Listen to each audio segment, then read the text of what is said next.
I'd say that the biggest one is that they have a longer purchase cycle. It's a more competitive industry. So, and then also, just as a side note, we want to make sure they have enough website traffic. A lot of times that can be a big hindrance in being able to bring someone on to ShopperSuite. So we need at least 3,000 monthly unique site visitors. And that's not because we don't want to take clients on that have less than that, but there's some issues with ROI if we don't.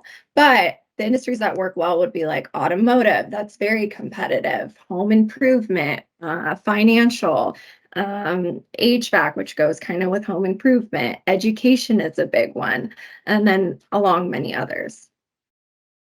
Yeah, anything. I always like kind of joke when people start, when AEs are assessing, well, what about a roofer, or what about an exterior remodel that does like paint and shutters and like gutters and things like that? And I always kind of joke that literally anything that you can do to upgrade your home in the home improvement or home services industries are going to be a perfect fit for it, because the price point and the value of what kind of project I, as a customer, that value point is going to be definitely a high price point. It's also, to Sophie's point, super competitive.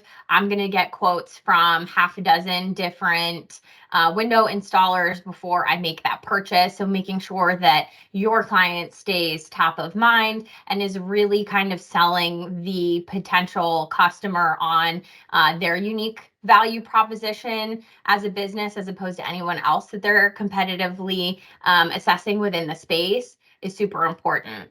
As she said, we're also growing in the higher ed space as well as financial services. We've seen great success in those industries as well. So things like banks and credit unions.